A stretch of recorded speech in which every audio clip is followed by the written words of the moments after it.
Disclaimer. Please forgive me now for there may be mispronunciations in this video.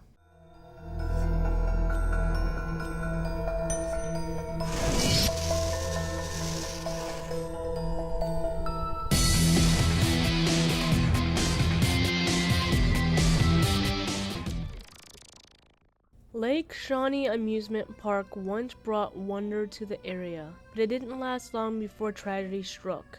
Deaths happened, destroying the once playful ambiance. But Lake Shawnee had a much darker past that was ignored and even in some cases forgotten until recent years. The land Lake Shawnee sits on is in Mercer County, which is a few miles from Princeton in West Virginia. It was the location of the Shawnee tribe's burial ground that archaeologists estimate held the remains of as many as 3,000 people.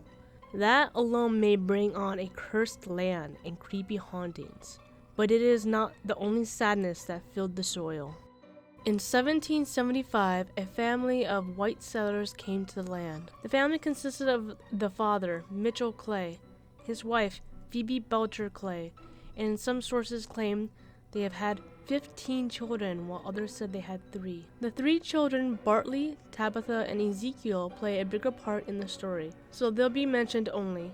Moving onto the land would disrespect the tribe and the burial of the land, and it didn't go unnoticed. The tribe warned the Clay family to leave, but the family refused, further angering the tribe.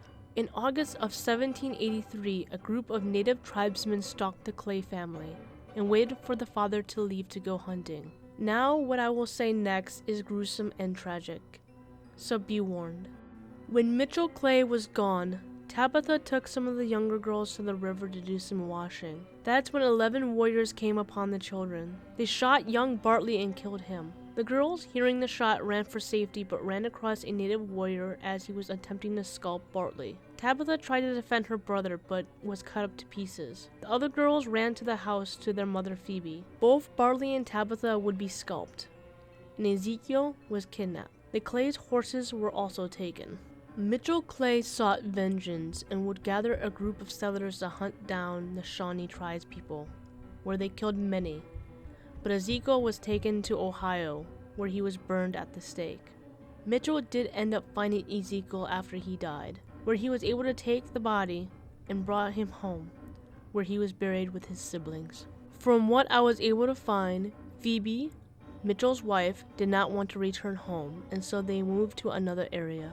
As I mentioned before, the land became an amusement park, and that occurred in the 1920s, when an entrepreneur, Conley Snido, purchased the field and erected the fairgrounds in 1926. He would build a circular swing, a water slide, a dance hall, a speakeasy, a pond, a swimming pool, and a few other attractions.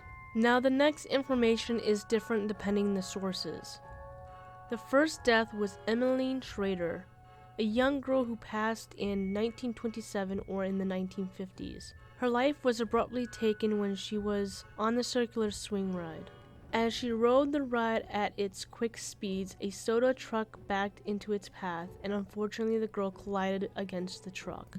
Another death occurred in the 1930s. His name was George Wythe, and he drowned in the park's swimming pool. He wasn't the only drowning. Another boy, possibly named Wayne Harmon, who was 11 at the time, ventured too close to the park's murky pond, where he fell and got ensnared by the arm in the drainage pipe. It took a week before anyone found him. It is said there were a total of 6 deaths at the park, one being a tale of a man who plunged from the heights of the Ferris wheel, his motives unknown. After the tragedy of the young boy's drowning, the Shawnee Lake Amusement Park closed its gates for good in 1966. The amusement park lingered, decaying, until 1985 when Gaylord White bought the land. He tried bringing back the flame the amusement park once brought, but most people felt distant towards it. It failed to gain the popularity it needed, and after 3 years it closed its doors as well. The land would be attempted to be transformed into a fishing lake and a campground, but that's when they found bones and Native American artifacts underneath the earth. Most of the skeletons belonged to Native American children. Ever since its second time being closed down, tales of haunting apparitions swirled around about the land. The most commonly seen spirit is that of a young girl in a white dress, believed to be the girl from the swing. Visitors claim to have seen her swinging in the swing set or seen her ghost wandering near the empty pool. Some reports of sensations of being watched or followed or felt overwhelmed by emotions such as sadness or panic. Others speak of hands pressing upon shoulders or the feeling of being pushed or tapped when no one is there. Objects move on their own accord while shadows of figures walk amongst the attractions.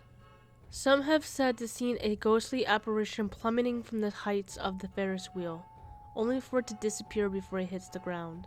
There are also ghostly spirits of the Native Americans once buried, and of course, the laughter of children sometimes can be heard in the park, as if it were still awake and alive today.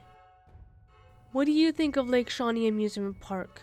I know that any place that has a Native American burial ground is likely not to be a good place to settle. I once lived near a park that was said to be such a place, and it was said to be haunted as well. Let me know your thoughts in the comments, and I hope you have a wonderful day.